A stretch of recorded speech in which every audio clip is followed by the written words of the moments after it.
तो इन्होंने कहा कि ये जो पूरी रिएक्शन है जिसमें जबकि होना क्या था, डीएनए से आरएनए का निर्माण होना था, अब हो क्या रहा है, आरएनए से डीएनए का मतलब क्या होता है, ये रिवर्स प्रोसेस हो रही है। तो यहां पर एक एंजाइम है रिवर्स ट्रांसक्रिप्शन या ट्रांसक्रिप्टेज, एक एंजाइम है रिवर्स ट्रांसक्रिप्टेज।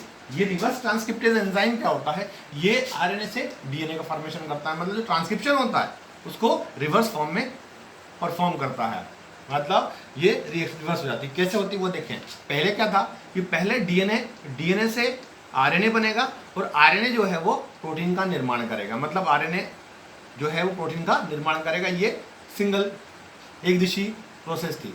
सेकेंड, दूसरे जब केमिन आए उन्होंने 1964 में कहा कि यहाँ पर एक एंजाइम होता है ट्रांसक्रिप्टेज।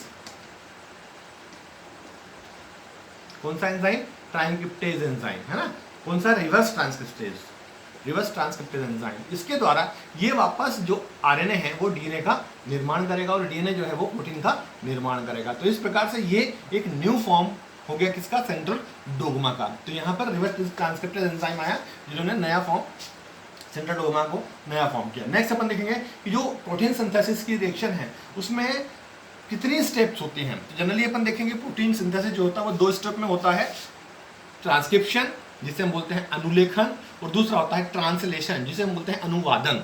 अनुलेखन मतलब कि जो डीएनए है ये अपना कॉपी बनाता है एमआरएनए के फॉर्म में, और एमआरएनए बाहर साइटोप्लाज्म में जाता है और वहां जाकर ये प्रोटीन का निर्माण करता है। तो इस प्रकार से ये प्रोसेस जो होती है वो 2 स्टेप प्रोसेस होती है। नेक्स्ट अपन देखेंगे ट्रांसक्रिप्शन, यदि हम देखें या ट्रांसलेशन अपन देखें, क्योंकि सेल्स 2 प्रकार की होती है, तो ट्रांसक्रिप्शन, ट्रांसलेशन या प्रोटोसिंथेसिस 2 प्रकार से होगा। यूकैरियोटिक सेल में अलग होगा और प्रोकैरियोटिक सेल में अलग होगा। अब यहाँ पर हम बात करते हैं प्रोकैरियोटिक ट्रांसक्रिप्शन की। तो प्रोकैरियोटिक ट्रांसक्रिप्शन जो होता है वो कैसे होता है, कौन कौन से एंजाइम, कौन कौन से फैक्टर इसमें इन्वॉल्व होते हैं, तो वो हम देखें। तो सबसे पहले अपन देखेंगे आरएनए पॉलीमरेज। यहाँ पर प्रोकैरियोटिक सेल में एक ही प्रकार का आरएनए पॉलीमरेज पूरा काम करता है, परंतु यूकैरियोटिक जो आपने पॉलीमरेज देखा है वो 3 प्रकार के होते हैं और वो काम करते हैं। मतलब कि प्रोकैरियोटिक में एक ही प्रकार का पॉलीमरेज काम करेगा और यूकैरियोटिक में एक से ज़्यादा प्रकार के पॉलीमरेज काम करेंगे। तो जो पॉलीमरेज होता है ये मेन एंजाइम होता है। इसमें ये पॉलीमरेज एंजाइम है 2 प्रकार की चीज़ों से मिलकर बनता है। फर्स्ट हो गया कोर एंजाइम, किससे मिलकर बनता है, कोर एंजाइम। कोर एंजाइम जो होता है वो 5 यूनिट से मिलकर बनता है। अपन देखें 2 इसमें बीटा यूनिट होती हैं, एक होती है बीटा डैश और दूसरी होती है बीटा यूनिट, और 2 अल्फा यूनिट होती है, ये हो गई 4, और एक होता है ओमेगा यूनिट।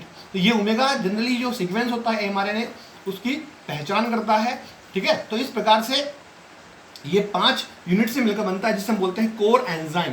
कोर एंजाइम के साथ में एक विशेष प्रकार का फैक्टर इन्वॉल्व होता है या अटैच होता है जिसे हम बोलते हैं सिग्मा फैक्टर। तो हम ये कह सकते हैं कि जो पॉलीमरेज होता है कोर एंजाइम और सिग्मा फैक्टर से मिलकर बनता है। सेकंड जो है फैक्टर जो है वो आता है रो फैक्टर।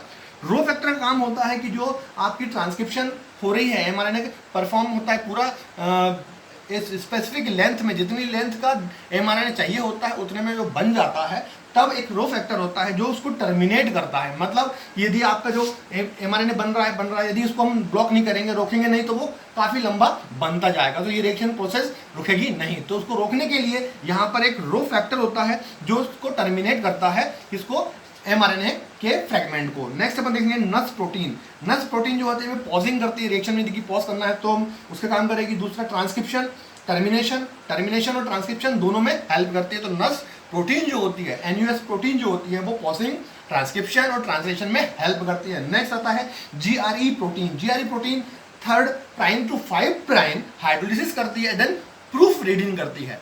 तो ये प्रोटीन सिंथेसिस के जो फैक्टर हैं ट्रांसक्रिप्शन के वो थे। ये जो पढ़ा है हमने ये पढ़ा प्रोकैरियोट्स में। नेक्स्ट हम देखेंगे कि किस प्रकार से ये ट्रांसक्रिप्शन परफॉर्म होता है।